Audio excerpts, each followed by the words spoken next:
the end of the 1st century AD, the soldier Tiberius Claudius Vitalis crossed the river Danube and reached the end of the world.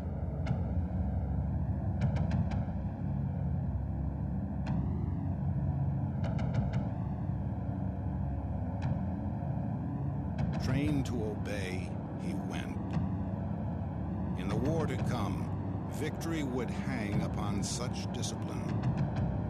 The greatest weapon of the greatest army the world had yet seen.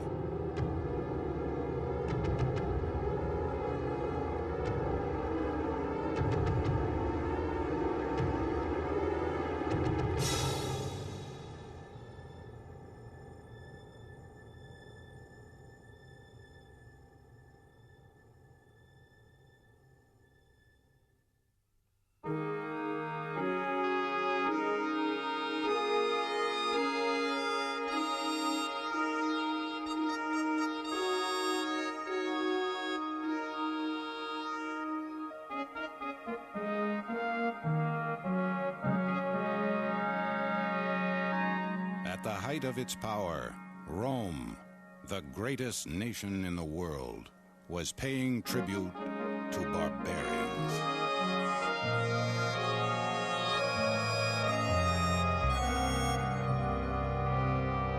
From their mountain strongholds north of the river Danube, the Dacians gnawed at the empire. 2 Roman armies tried to crush them. Both were crushed. An entire legion simply vanished.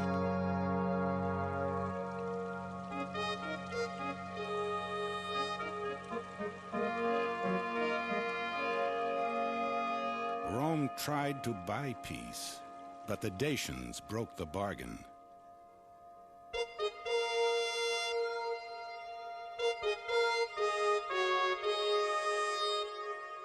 Now the new emperor Trajan took up the sword and called up his legions. 100,000 men, 1/3 of the Roman army.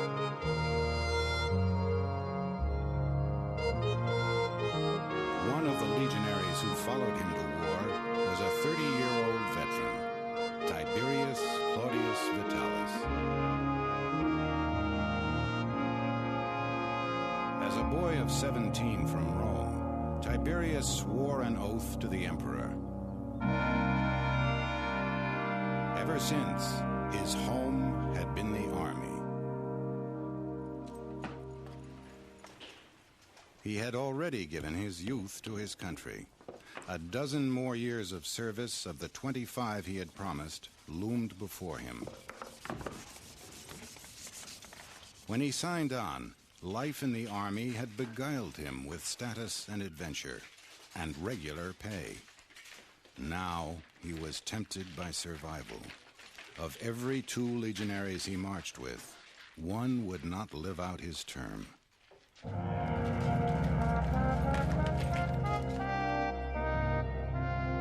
Somewhere within its empire, in trouble spots from Britannia to Judea, Rome was forever at war. In the beginning, conquests had been made by part-time soldiers. By the time of Christ, the Pax Romana, the Roman peace, rested on the swords of the legions, an army of professionals.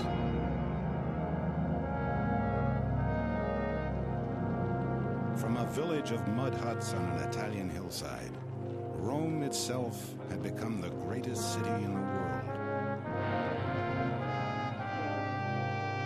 A capital of 1 million people, ruling an empire of 60 million.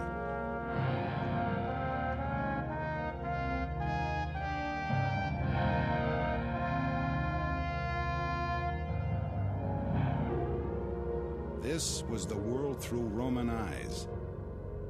A civilized land surrounded by barbarians who never ceased to bay and scratch at its borders.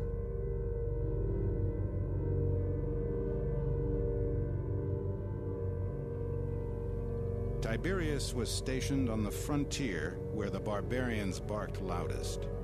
Legion 5 Macedonia took its name from the place it was founded, but now his troop was based below the river Danube, the border between Roman civilization and the Dacian wilderness.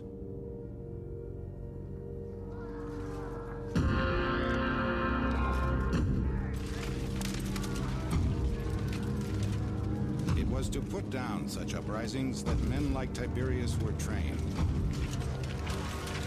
A Jew who observed legionaries in Judea discovered the key to their success.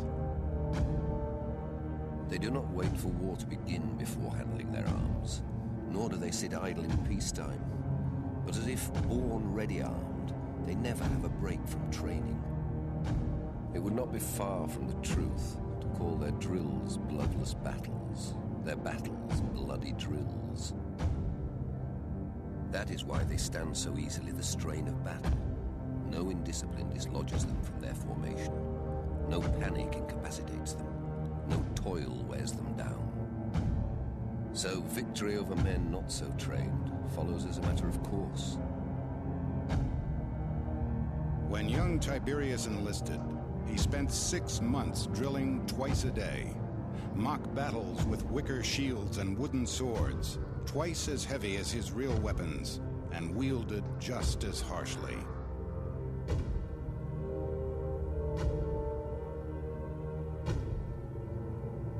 "13 years later, he still drilled daily and ran 3 miles. 3 times a month, he slogged through a route march, a 20-mile trek in full armor and equipment, no matter what the weather.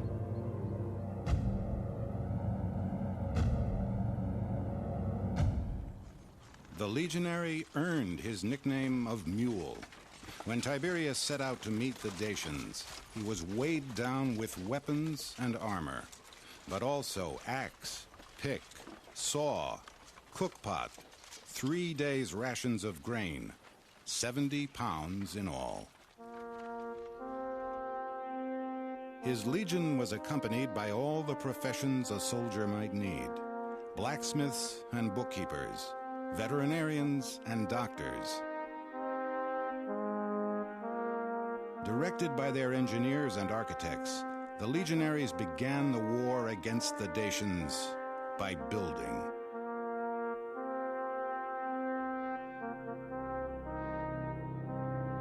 Taking up the tools of stonemasons and carpenters, they erected a chain of forts to guard their line of supply against Dacian raids.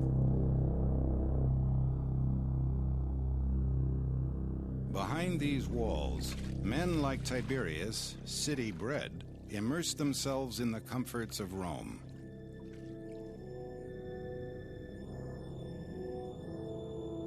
They were encouraged by their officers in martial pastimes.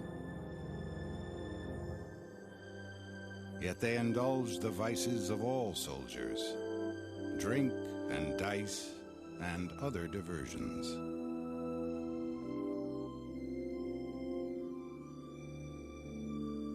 Marriage was forbidden, but in practice, legionaries found wives, or mistresses, among the locals.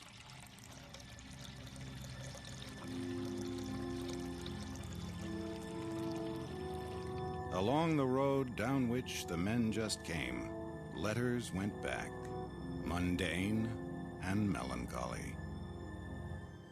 Send beans, chickens, 100 apples if you can find nice ones, 100 or 200 eggs if they are for sale at a fair price, fish sauce, olives.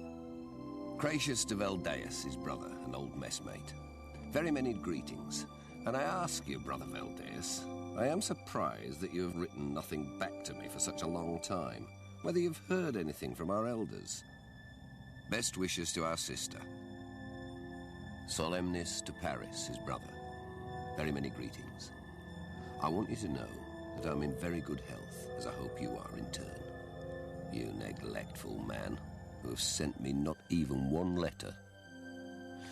I have sent you socks, 2 pairs of sandals, and 2 pairs of underpants.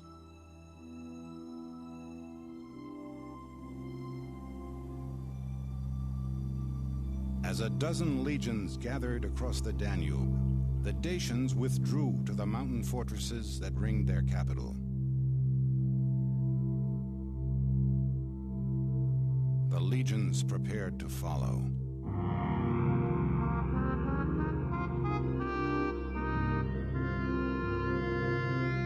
Trajan summoned his officers for a final council of war.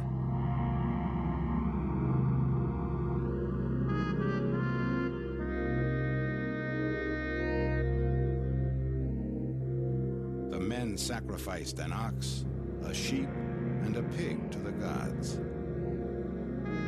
Priests read the entrails for omens.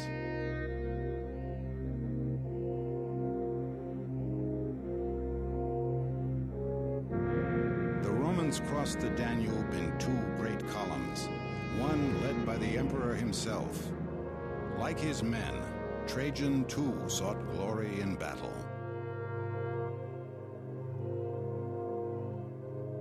The legionaries hacked their way through the first enemy they met, a forest ill-suited for travel, much less for the Roman way of fighting. At dusk, they became builders again.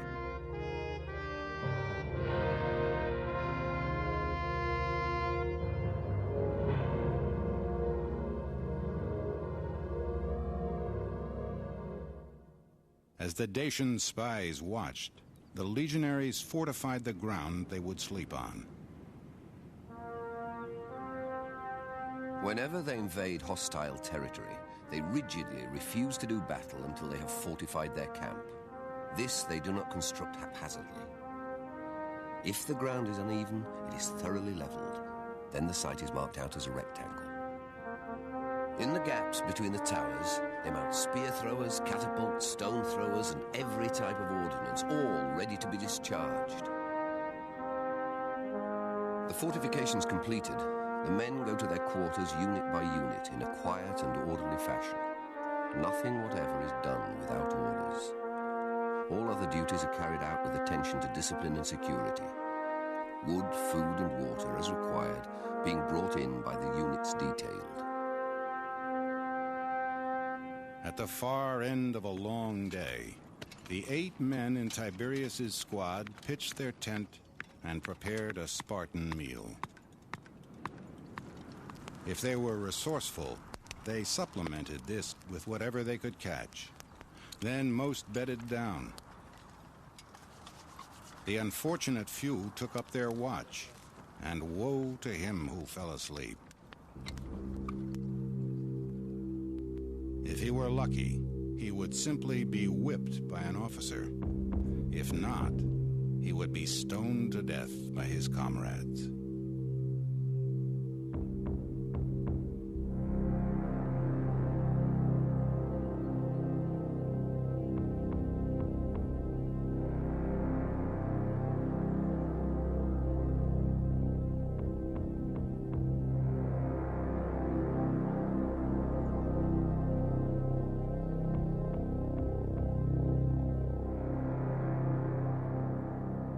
After many days of slow progress, the 2 long Roman columns, stretched out for 20 miles, met at Tibiscum.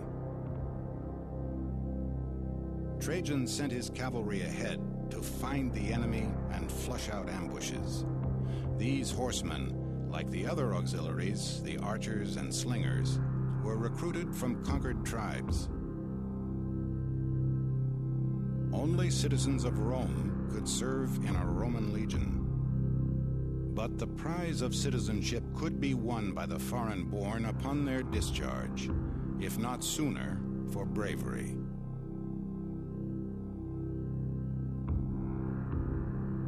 Near the pass of Tapai, the gateway to Dacia, Trajan's horsemen found the entire Dacian army drawn up.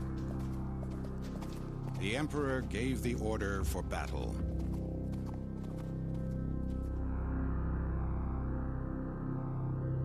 After weeks of cutting trees and building forts, the legionaries relished the chance to fight.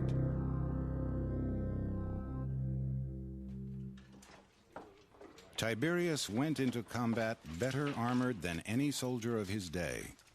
The mail worn by his predecessors had been replaced by the lorica segmentata, a breastplate of metal sheets connected by hooks and straps and conforming to his joints. When he moved, so did his armor, unless rusted by rain. His iron helmet protected his face and neck without obscuring his vision.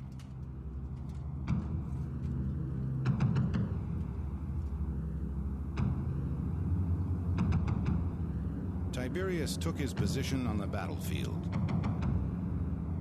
His unit of 8 formed a squad. 10 such squads formed a century, commanded by a centurion. 6 centuries formed a cohort, and 10 cohorts formed a legion.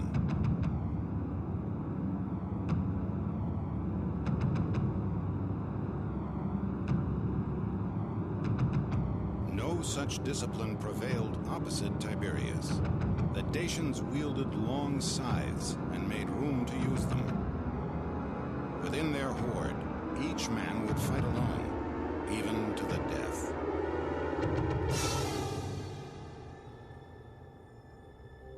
Tiberius might fight heroically, but not singly. He was part of a machine. To the 7 men beside him, he was friend and comrade. To the Emperor Trajan, this squad was like one creature, trained to obey, without delay, without question. So complete is their submission to their superiors, that in the field the whole army is a single body, so knit together are their ranks.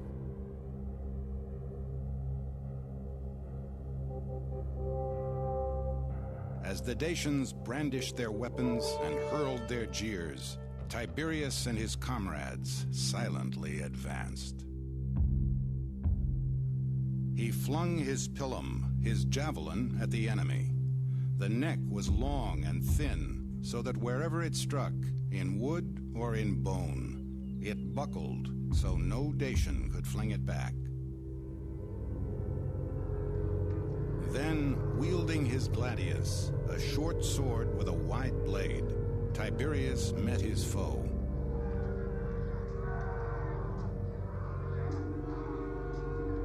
Slashing and thrusting, both sides fought until they could fight no more. Then, by agreement, they rested.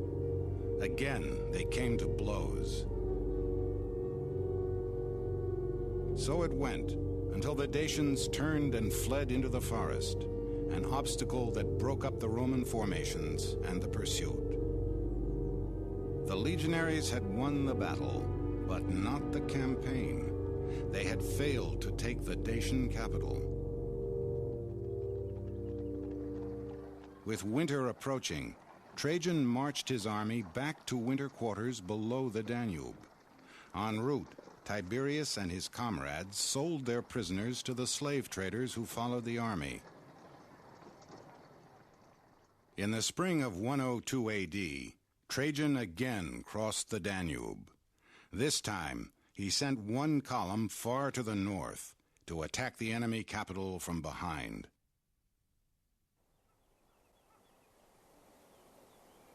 Abandoning the field, the Dacians retreated into their strongholds, whose strength would now be tested by a Roman siege.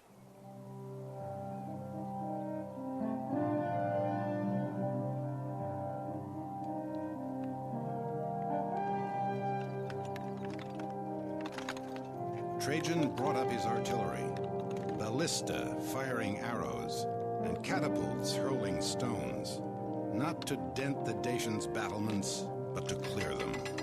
Under the barrage of missiles and the hail from slingers and archers, few Dacians dared show their heads, so few saw what came next.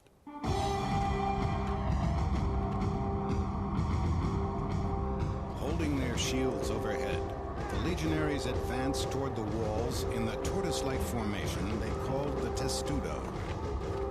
Within it, Tiberius was almost blind, but nearly invincible. To To such a great extent are they perfectly protected that both javelins from above are received as if on a roof, and stones large enough to fill a wagon do not break apart the bond, but rolling down by their momentum, fall to the ground.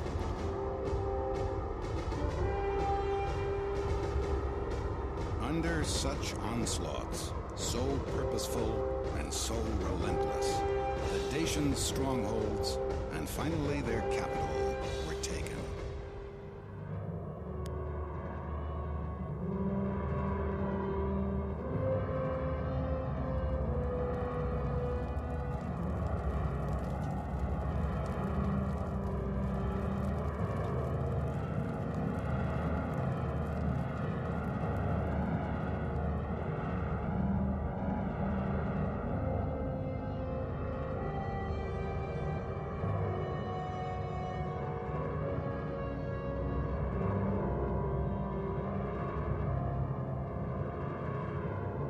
Their king signed a treaty of peace, and just as quickly broke it. For this second affront, the Romans so punished the Dacians that they would not mock Rome a third time.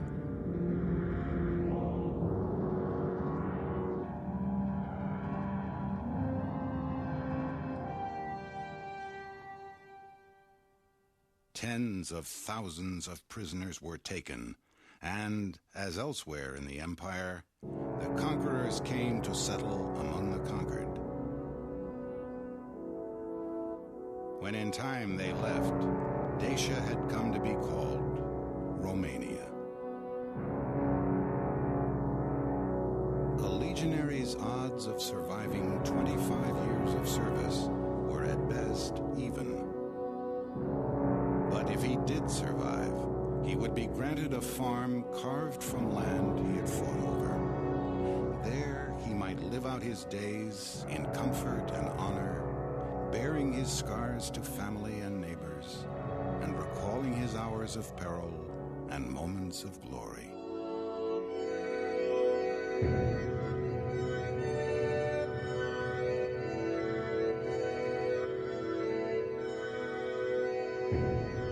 For their valor, the bravest of the legionaries were rewarded with armbands and medals. More honors lay in a higher rank or a better posting. Tiberius was among those so favored. He was promoted to Legion I Italica, one of the most prestigious units in the Roman army.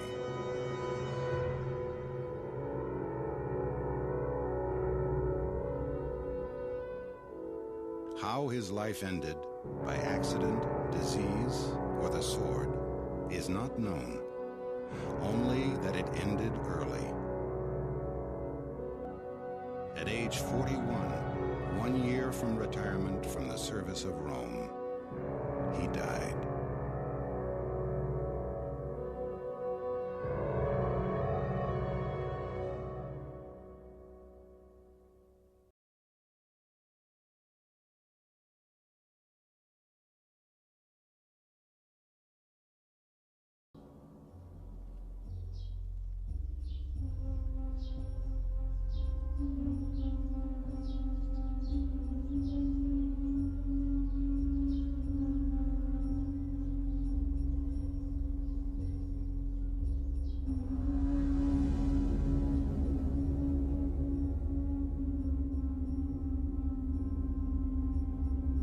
For what cause I know not, a blast of God smote us.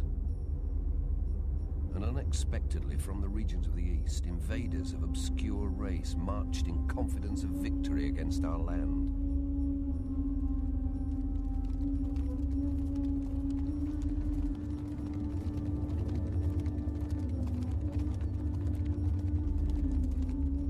In the 17th century BC, the ancient kingdom of Egypt was suddenly overthrown.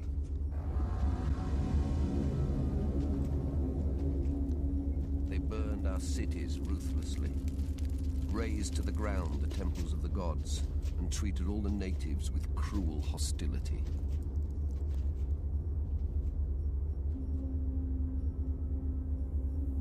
Humiliated by the defeat, the the Egyptian pharaoh vowed to reclaim his country. Out of the desert sprang an army of warriors, burning with vengeance.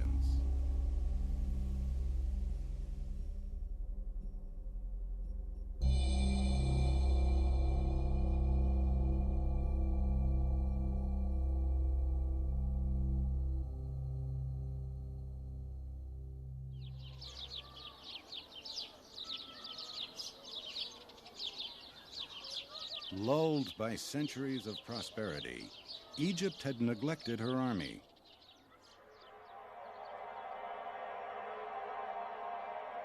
Secure behind deserts and seas, the pharaohs instead built safeguards for the afterlife. But in 1640 BC, the peace of the kingdom was shattered.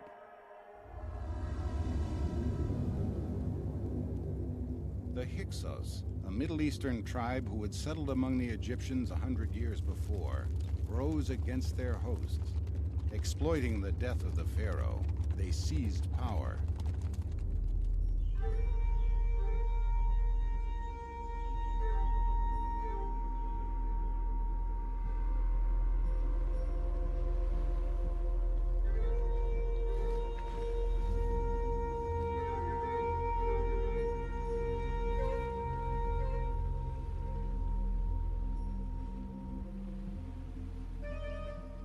The Hyksos had taken a rich prize indeed, the gift of the Nile.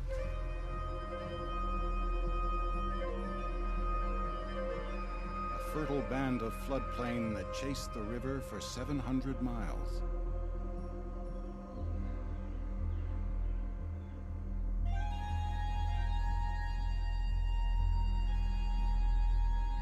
Every July, the Nile overflowed, making the desert bloom. Farmers had only to scatter their seeds on the rich silt left in the river's wake to reap 2 harvests a year. Now, the Hyksos held sway over this land.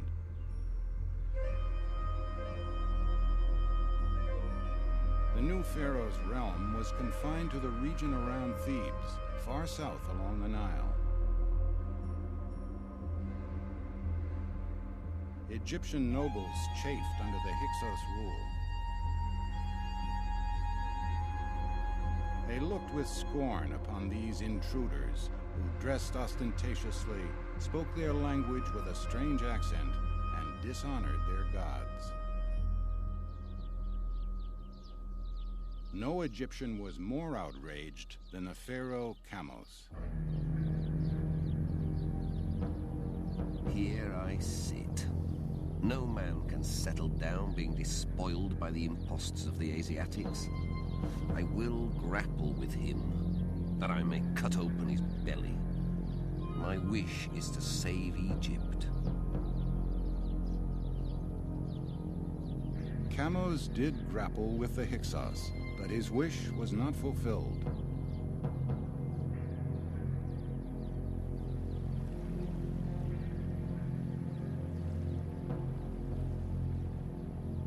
His successor, Ahmosis, was also forced to suffer the taunts of the Hyksos. He was forbidden to stock the royal pool with the sacred hippopotamus. The Hyksos king, 500 miles to the north, claimed that the animal's noise kept him from sleeping.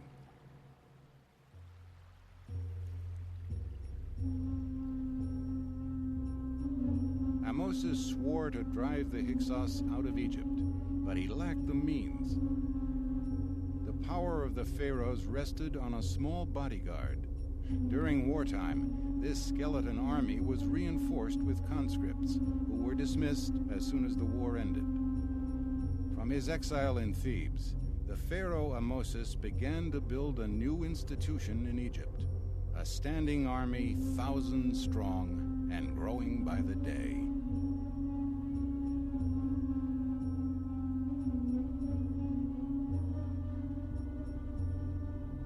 One of his recruits was a young man named Ahmos.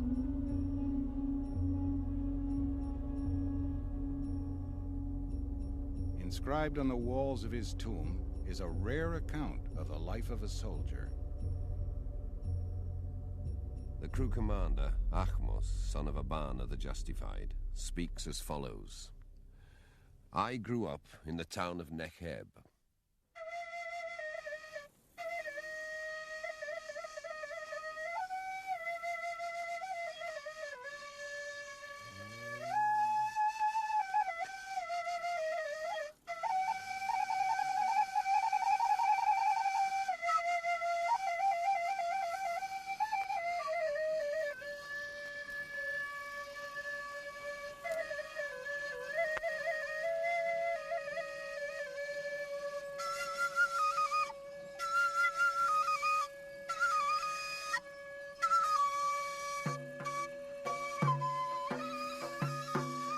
In the time of the Hyksos, the Egyptians were forced to pay tribute to their new masters in grain, livestock, or whatever goods they could afford. Throughout Egypt, professions were handed down from father to son. The son of a scribe would be educated as a scribe. The son of a craftsman would be apprenticed to the family trade. My father was a soldier of the king. I took service as a soldier in his stead on the ship the Wild Bull in the time of Amosis, when I was young and had not taken a wife.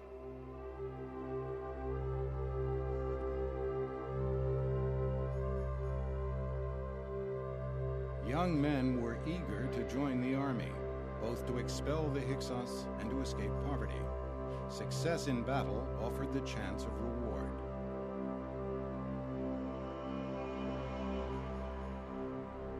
In his new life as a soldier, Achmos learned the first rule of the military: obedience.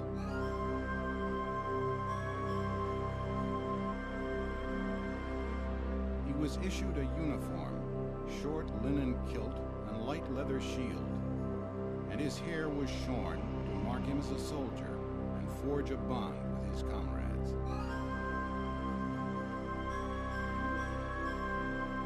In the deserts around Thebes, out of sight of the Hyksos spies who plied the Nile, Achmos was trained to exhaustion.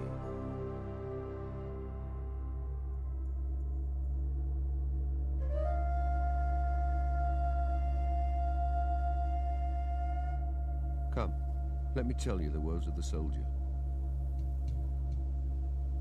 He's awakened at any hour. One is after him as after a donkey, toils until darkness. He's hungry, his belly hurts. He's dead while yet alive. When he receives his grain ration, it's not good for grinding. He's called up, he may not rest. There are no clothes, no sandals. His march is uphill through mountains. He drinks water every third day. It's smelly and tastes of salt. His body is ravaged by illness.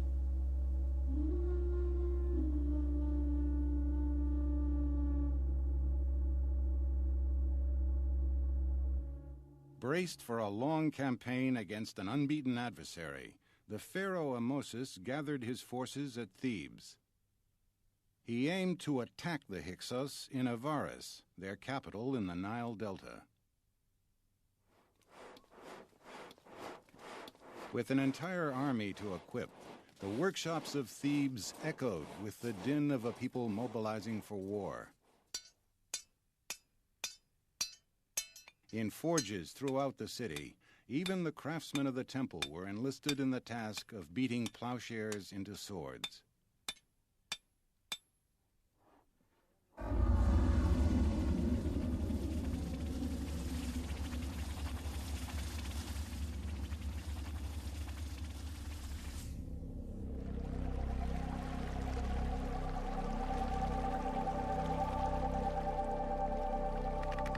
Raised by the broad waters of the Nile and trained as a sailor, Achmos was put to work as a deckhand.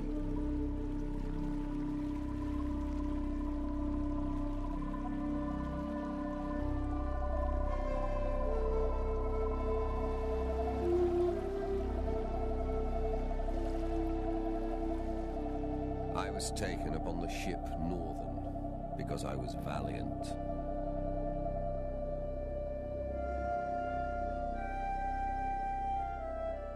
In ships crowded with horses and chariots, Akhmos and his comrades set sail upon the Nile.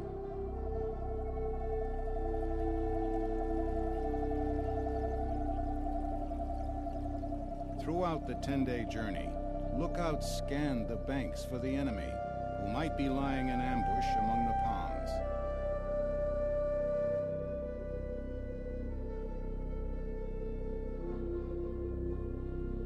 The Hyksos tried to barricade the broad river with boats and chains, but failed. Instead, the Egyptians carried their own surprise, an army of thousands, well-trained like their foe, but fighting on their own soil for their own land.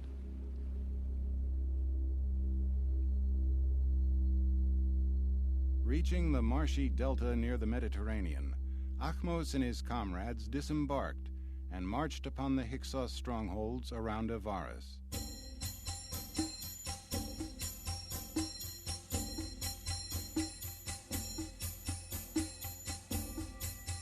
As the Egyptian warriors assembled for battle, some brandished weapons far more formidable than the clubs, knives, and spears that most carried.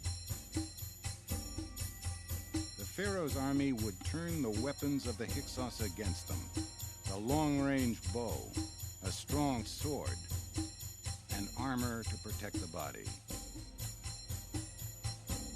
And the greatest innovation of all, the chariot.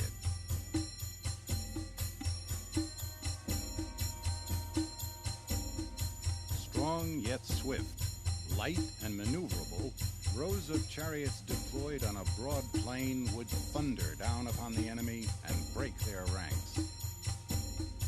Then they would turn and charge from the rear. For every foot soldier wounded, dozens more panicked and scattered. Unstoppable, the chariots could put an entire army to flight.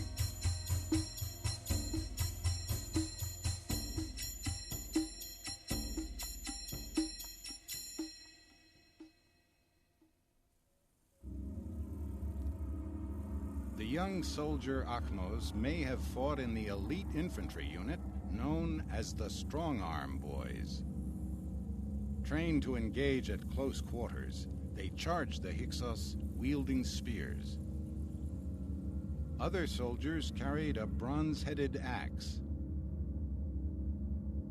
a curved sword, or a throw stick, a weapon much like a boomerang, and able to wound or kill.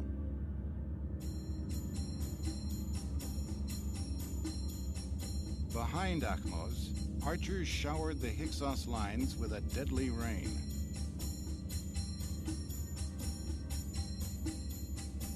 The attack was led by the Pharaoh Amosis himself. I followed the sovereign on foot when he rode on his chariot. When the town of Avaris was besieged, I fought bravely on foot in His Majesty's presence.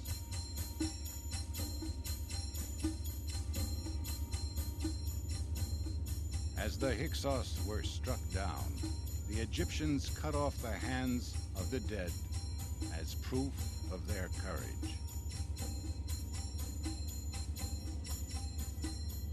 These bloody relics brought Akhmos reward: a golden necklace and a golden dagger, the gold of valor.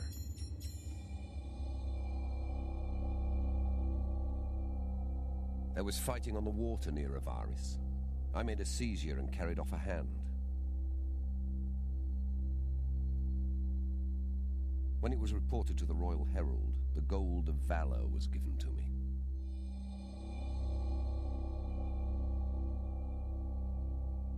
The Hyksos, conquerors of Egypt, now found themselves surrounded.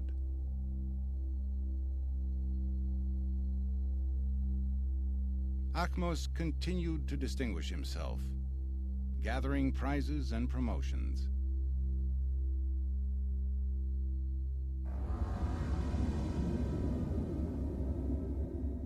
There was fighting in Egypt to the south of this town, and I carried off a man as a living captive. I went down into the water, for he was captured on the city side, and crossed the water carrying him.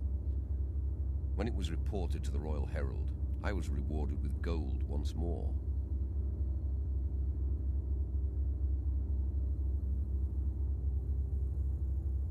The Pharaoh's army at last stormed Avaris. The city was put to the torch.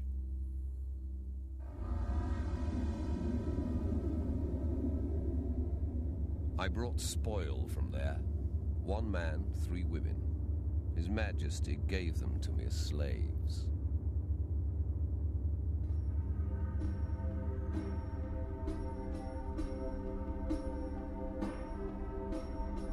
The Hyksos usurpers were crushed, and the ruler of Thebes once again became Pharaoh of all Egypt. Emboldened by success, the Pharaoh Ahmosis sent his armies to conquer lands beyond his borders: Palestine, Syria, and Eastern Africa. When a new Pharaoh took power, Ahmose was sent south to attack the Nubians. And His Majesty proceeded to make a great slaughter among them. I brought spoil thence, 2 living men and 3 hands, and I was rewarded with gold afresh. 2 female slaves were given to me, and His Majesty returned home, his heart being glad in valor and victory.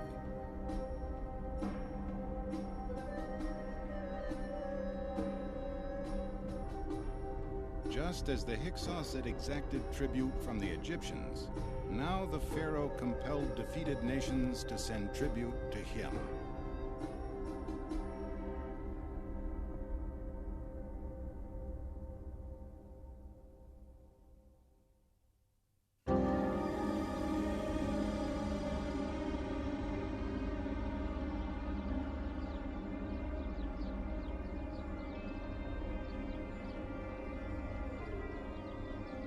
For Egypt, the conquests of the Pharaoh's armies were a turning point. As the rulers who followed Ahmosis built upon his victories, they ushered in an age of imperial splendor.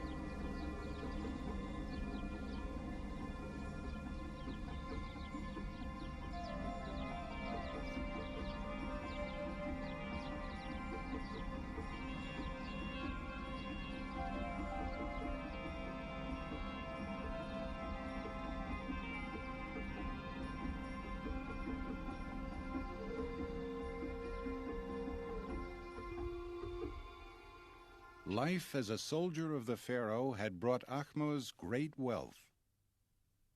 Many times over he had won gold, slaves, and honor. Few soldiers fared so well.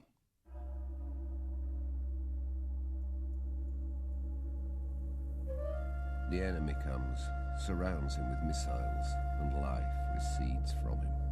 He's told, "Quick, forward, valiant soldier, win for yourself a good name."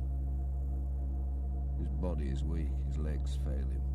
If he comes out alive, he's worn out from marching. If he joins the deserters, all his people are imprisoned. He dies on the edge of a desert, and there are none to perpetuate his name. He suffers in death as in life. He's placed in a sack.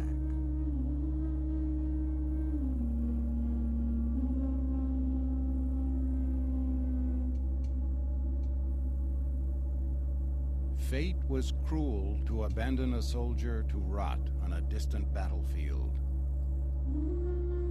In the harsh life of ancient Egypt, men comforted themselves with thoughts of an easier life in eternity.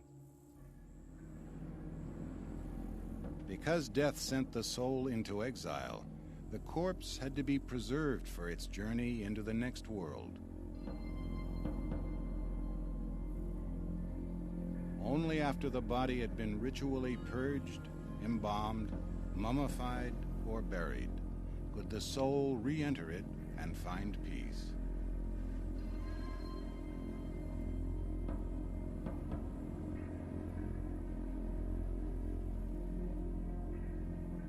Ahmose was more fortunate than most warriors. On average, a man lived only 38 years. Ahmose survived well into his 50s. When he retired with honors from the pharaoh's service, he was granted the great privilege of burial in a tomb.